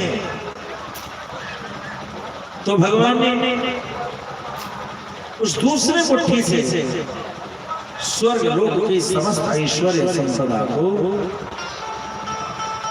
उन ब्राह्मण के श्री चरणों में समर्पण। जब तीसरा मुट्ठी भगवान उठाते हैं, भगवती रुक्मिणी झट आगे बढ़ती उन्होंने हाथ रोक दिया, गोविंद अब तुम्हारे पास श्री बचा था। ऐसा कोई श्री नहीं, ऐसी कोई ऐश्वर्य नहीं जिसका अधिकारी तुमने सुदामा को न बना दिया। मेरे नाथ अब मात्र मैं ही बची हूँ, क्या मुझे भी समर्पित कर दो? भगवान ने भगवती रुक्मिणी को कहा कि देवी समर्पण के भाव में, समर्पण की गाथा में ये भक्त मेरे न जाने कैसे कैसे क्या क्या छोड़ते चले जाते हैं। एक एक करके समस्त बंधनों का, समस्त ऐश्वर्य का त्याग करते चले जाते हैं, करते चले जाते हैं। जब वो अपने त्याग की सीमा को नहीं देखते, असीम त्याग करते हैं, तो भला मैं कैसे उसमें भेद करूं? ये यथा मां प्रपद्यन्ते तां तथैव भजामि हम। अर्थात भगवान कहते हैं कि जो जैसा मेरे साथ करता है, जिस भाव से तुम उनकी उपासना करते हो, जिस भाव से तुमने श्रीमद् भागवत की सेवा की है, भगवान उसी भाव के साथ तुम्हारी साथ उपस्थित होते हैं। इन संपूर्ण प्रसंगों को सुन करके महामना सुखदेव जी से परीक्षित जी ने कहा कि मैं अत्यंत प्रसन्न हूं, मन बड़ा शांत है, आपके ज्ञान की बात करके स्मृति लब्धा, मुझे भगवान के स्मरण की प्राप्ति हो गई। महामना सुखदेव जी ने कहा राजन, मैं जब तक रहूंगा तब तक तुम्हें नहीं डसेगा, इसलिए मुझे यहाँ से जाने दो, मैं यहाँ से जाता हूँ और तब जाकर के तुम जो है सो इस शरीर का, इस संसार का त्याग कर देंगे। महामना सुखदेव जी ने भगवान को अपनी वाणी समर्पित करके उस स्थान का त्याग किया। प्रेम से सुखदेव भगवान की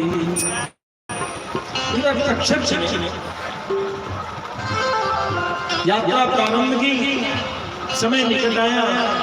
परीक्षित ने गंगा स्नान किया और गंगा जी का स्नान करके भगवान के श्री चरणों में अपने ध्यान को समर्पित किया। इस विधि से समाधिस्थ हुए और उन्होंने अपने शरीर का त्याग स्वतः कर दिया। प्राण से विहीन शरीर जो परीक्षित, उस पर आकर के तक्षक ने अपना दंश किया और ब्राह्मण के श्राप को फलीभूत। प्रेम से परीक्षित महाराज की जय। परीक्षित जी की इस प्रकार से सदगति हुई और तब से यह कथा कई भटके हुए जीवों को जीवन के ही अवस्थाओं में समर्पित करती रहती है और जीवन के बाद भी ऐसे भटकती जो जीवात्माएं हैं उन सभी को सदगति प्रदान करती है। गया साधई रवि मुक्तिश्चेत् भविष्यति। जिस जीवात्मा का सैकड़ों बार श्राद्ध करने के बाद भी मुक्ति नहीं हो रहा हो, ऐसे जीवात्मा की मुक्ति के लिए श्रीमद् भागवत का आयोजन किया जाना चाहिए।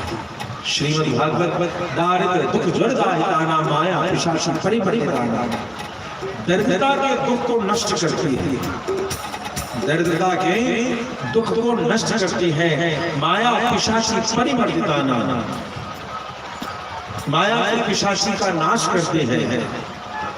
माया की पिशाची जो मन को मतवाला कर देवे, उसका नाश श्रीमद् भागवत करते हैं। इस प्रकार से श्रीमद् भागवत सदैव ही मंगलकारी है। हम सभी इधर उधर भटकते हुए अपने जीवन के क्षण को व्यर्थ करते हैं। सिद्धांतों के लिए भक्ति कैसे करें, भगवान की उपासना कैसे करें और सबसे उत्तम उद्देश्य भगवान की कृपा की प्राप्ति करते हुए भगवान के परम धाम वैकुंठ की यात्रा कैसे करें, इस समस्त रहस्यों के उद्घाटन के लिए हमें सदैव श्रीमद् भागवत के शरण में रहना चाहिए। सदैव निरंतर जितना ज्यादा से ज्यादा हो सके उसमें हम सभी को रहना चाहिए। जिस जगह पर मृत्यु भी एक उत्सव हो, उसी का नाम श्रीमद् भागवत है। जब भगवान के भक्त मरते हैं तो वह मरण नहीं होगा, उसे पुण्य तिथि कहते हैं। वो एक उत्सव का दिन होता है। आज भी अयोध्या वृंदावन आदि में हम सभी देखते हैं कि जब भी कोई भागवत किसको कहते हैं? आपने कहीं पुस्तक में भागवत तो नहीं लिख लिया। भगवान का जो बन चुका वह भागवत, भागवत किसको कहते हैं? जो भगवान का है वह भागवत है। भगवान की कथा भागवत कथा, और जो भगवान के भक्त हैं देवी और सज्जनों, उन भक्तों के प्रति उसी रूप से हमें व्यवहार करना चाहिए कि जैसे हम भगवान से सीखते, उसी भाव उसी श्रद्धा से यदि आप उनमें भगवान विष्णु को ध्यान करके दिया, प्रणाम करेंगे, उनकी सेवा करेंगे, भगवान की दो मूर्ति थी, भगवान की दो मूर्ति थी। एक मूर्ति है जो भगवान के मंदिर में स्थित है, ध्यान दें, और दूसरी मूर्ति कौन है? ये जो संत भगवान की कथा का प्रचार करते हुए घूमते हैं, इनको भी भगवान ने अपनी मूर्ति का स्वरूप बताया। वेरलिंग दो लिंग है, दो उनकी मूर्ति है। जो अचल मूर्ति है वो भगवान के भीतर है, और जो चल मूर्ति है वह भगवान के व्यासगति, जो पता नहीं यहाँ क्या रहड़ी था, यहाँ सरसों था, यहाँ गेहूं था, या यहाँ पता नहीं क्या था, लेकिन जैसे ही श्रीमद् भागवत आती है यह कुछ और नहीं रहता कि परम वैकुंठ हो जाता है। यह भागवत है, ध्यान नहीं है, यह भागवत का प्रमाण है कि जहां भागवत जी बैठ जाती हैं, यदि आप मान जाओ तो आप जान जाओगे, यदि मानोगे नहीं तो आप जान भी नहीं पाओगे। यही स्थान वैकुंठ है। अश्व चंडाल जाते हैं, पशु पक्षी मृगादय इस श्रीमद् भागवत को कथा सुनने वाले ये पशु पक्षी भी धन्य धन्य होते हैं, और ये सब प्रशंसा के साथ इस संसार की लीला को समाप्त करके परम वैकुंठ के अधिकारी बनते हैं। प्रेम श्री भगवत्सल भगवान की। आइए वाणी को विराम देने से पूर्व एक दो श्लोक आप सभी हमारे साथ श्रीमद् भागवत के विश्राम के श्लोकों को गाएं, जिसमें फलश्रुति है। हम सभी संपूर्ण कथा को सुनते हैं और भगवान को समर्पित करते हैं। कहने वाला भी धन्य है और सुनने वाला भी धन्य है। एक ऐसी कथा है जो कहीं नहीं जाती, कहीं और सुनी जाती है। खुद वक्ता भी अपने जीवन के उद्धार के लिए इसका साथ करता है, और श्रोता भी इस कथा को सुनकर अपना उद्धार करता है। एक बार आचार्य इसकी चर्चा कर रहे थे कि महाराज जब हम लोग कहीं भागवत करने जाते हैं तो वहाँ के आयोजक, वहाँ की समिति बड़ी चतुराई से अपना काम निकाल लेते हैं, और एक जगह की बात है सारा चीज करने के बाद ललित आश्रम में आचार्य जी कह रहे ग्रामीण लोग इस सब जगह जाने के बाद जब बढ़िया 2100 रुपया हाथ में पकड़ाया, क्योंकि हमने बोल दिया था कि जो तुमको देना है सो दे देना है, उसने 2100 रुपये पकड़ाया, हमने पकड़ा ये 2100 रुपया तो भाड़ा में नहीं निकलेगा।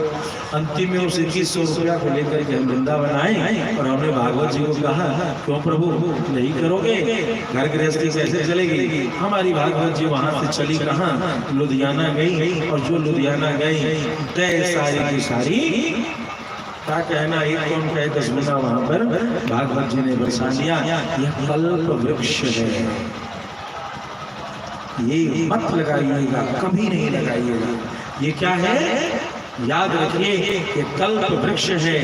जिस भाव से निश्चल निर्मल होकर के आएंगे, सबसे जानिए कि श्रीमद् भागवत 33 करोड़ देवता को उतार करके धरती पर रखने वाले ग्रंथ है। ये कोई सामान्य ग्रंथ नहीं, साक्षात वर्तते हरि हरि। आइए ऐसे भगवान श्रीमद् नारायण को, वैकुंठनाथ भगवान को ध्यान करते हुए हम सभी प्रणाम करते हुए कथा वाणी को विश्राम देंगे और भगवान से ही प्रार्थना करेंगे कि गोविंद आपके चरणों में सदैव भक्ति बने रहे। भवे भवे यदा भक्तिः पादयुस्तव जायते तथा कुरुष्व देवेश यतः प्रभो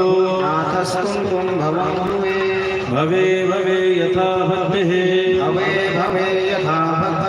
पादयोस्तव जायते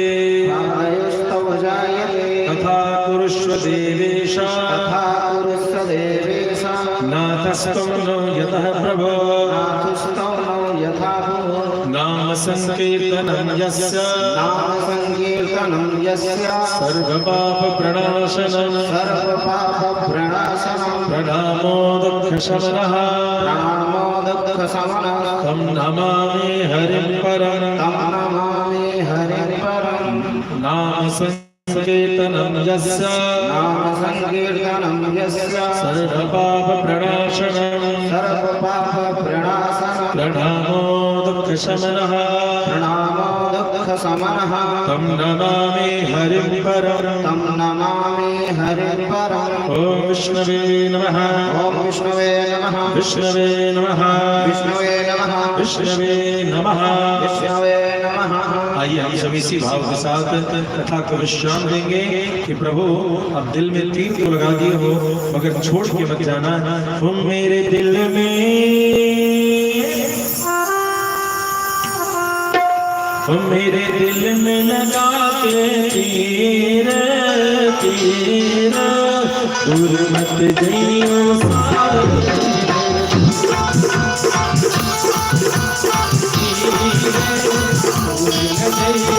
मेरे दिल में लगा के दूर मत जाइयो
छोरी मैं गोपी छोरी मैं गोपी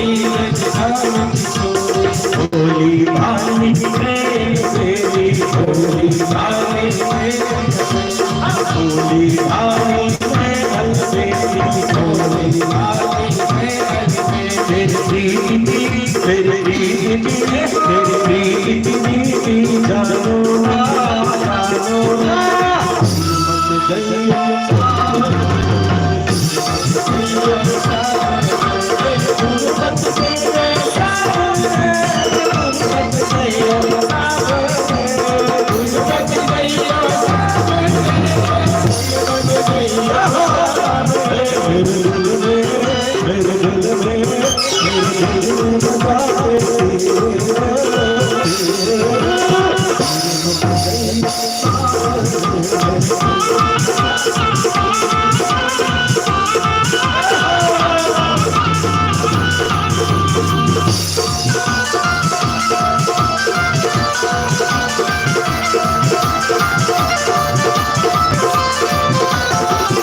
जग में कहीं प्रेम मिला है, क्या जग में कहीं प्रेम मिला है, क्या जग में कहीं प्रेम मिला है, क्या जग में कहीं प्रेम मिला है, दुख भरी दुनिया में प्रेम मिला है, दुख भरी दुनिया में प्रेम मिला है, क्या जग में कहीं प्रेम मिला है, क्या जग में कहीं प्रेम मिला है, दुख भरी दुनिया में प्रेम मिला है, दुख भरी दुनिया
बोले भगवान भगवान की जय, व्यास जी महाराज की जय, सुखदेव जी महाराज की जय। सभी भक्तगणों को पुनः बड़ा ही हर्ष हो रहा है कि आप सभी ने सप्तशती श्रीमद् भागवत का रसपान किया। इसी क्रम में हमारे कुछ दान दाताओं ने इस परम पावन यज्ञ में, कथा में और विष्णु महायज्ञ में कुछ अपनी दक्षिणा के द्वारा अपनी इस मुद्रा को समर्पित किया है। ऐसे हमारे श्री प्रकाश चौधरी जी जिन्होंने 11,000 रुपए इस यज्ञ में समर्पित किया है, एक बार जोरदार तालियों से उनका स्वागत अभिनंदन वंदन किया जाए। श्री विश्वनाथ सिंह जी इन्होंने भी 1100 रुपए इस दीपकार में समर्पित किया है। भगवान मां के बिहारी उन पर सदैव कृपा बनाए रखे। ऐसे दानदाताओं के उनका स्वागत अभिनंदन वंदन करें। श्री राम जी दास महाराज जी महंत जी इन्होंने भी इस दीपकार में 100 रुपए समर्पित किया है। महाराज जी का बहुत बहुत स्वागत अभिनंदन वंदन। एक बार महाराज जी के लिए सम्मान के लिए जोरदार तालियों से उनका स्वागत अभिनंदन वंदन करें। श्री जो कि राष्ट्रपति पुरस्कृत श्री हरिहर नाथ सिंह जी इन्होंने 21,000 रुपए इस दीपकार में समर्पित किया है। भगवान उनकी समस्त मनोकामनाओं को पूर्ण करें। ऐसे हमारे हरिहर नाथ सिंह जी के लिए जोरदार तालियों से स्वागत अभिनंदन वंदन। श्री बलराम सिंह जी इन्होंने भी इस दीपकार में आगे बढ़ते हुए 1,500 रुपए समर्पित किया है। एक बार जोरदार तालियों के साथ उनका स्वागत अभिनंदन वंदन करें। श्री नागेंद्र चौधरी जी इन्होंने भी इस दीपकार में 1100 रुपए समर्पित किया है। जैसे दानदाताओं के लिए उनका स्वाभिमान के जोरदार तालियों से उनका स्वागत अभिनंदन वंदन। श्री रत्नेश चौधरी जी, इन्होंने 11,000 रुपए इस दिव्यकार में समर्पित किया है। ऐसे महान भावों को बहुत बहुत स्वागत अभिनंदन वंदन। श्री देवेंद्र चौधरी जी, इन्होंने 11,000 रुपए इस दिव्यकार में समर्पित किया है। एक बार इन दानदाताओं के लिए जोरदार तालियों से स्वागत अभिनंदन वंदन। श्री रूपकांत चौधरी जी, इन्होंने 1,000 रुपए समतः इस दिव्य श्रीमद् भागवत को समर्पित किया है। ऐसे भागवत भगवान उन पर सदैव कृपा बनाए रखें। एक बार समस्त दानदाताओं के लिए जोरदार तालियों से स्वागत अभिनंदन वंदन करें। हमारे श्री रघुवंश सिंह जी और समिति के सदस्य और जो भी दानदाता हैं इस श्रृंखला में व्यास पूजन के कुछ औचित्य है, इन्हीं का पालन करते हुए मैं इनसे पुनः आग्रह करता हूँ अत्यंत शीघ्र यहाँ पर आए और व्यास जी का सुखदेव जी का पूजन कर तत्पश्चात भगवान की परम मंगलमय आरती करेंगे।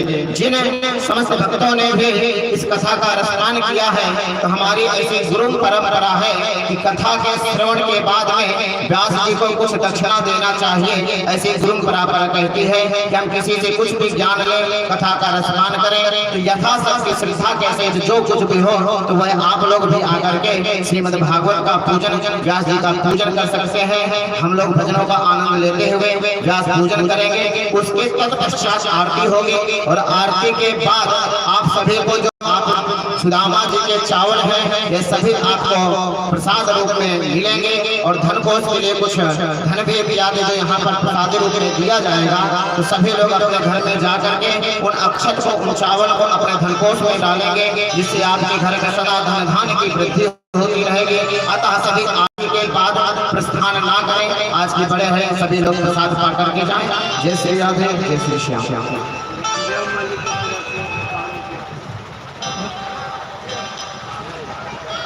सांवरा मेरा सांवरा, मेरा सांवरा, हो मेरा सांवरा, सांवरा मेरा सांवरा, मेरा सांवरा, हो मेरा सांवरा।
सुनी बांसुरी की सुध में खोई, तान सुनी बांसुरी की सुध में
वही गाना जिसको इससे रिश्ता जुड़ गया, जिसको भागवत से रिश्ता नहीं है तो क्या गा रहे हैं, झूठ नहीं गाओ, जो गाएगा वो हो जाएगा।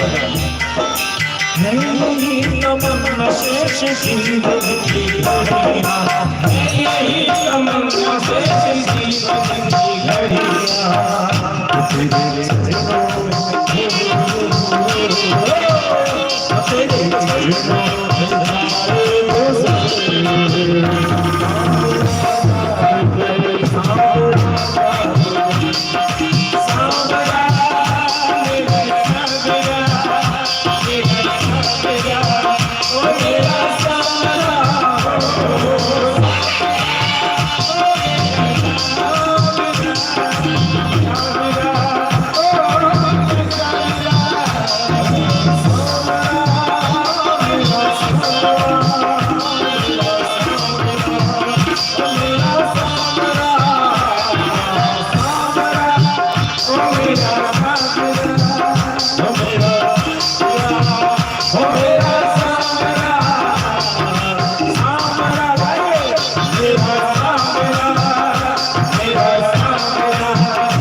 श्याम श्यामा की श्याम श्यामा की श्याम श्यामा की श्याम श्यामा आरती उतार मैं तो श्याम श्यामा की आरती उतार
Thank you.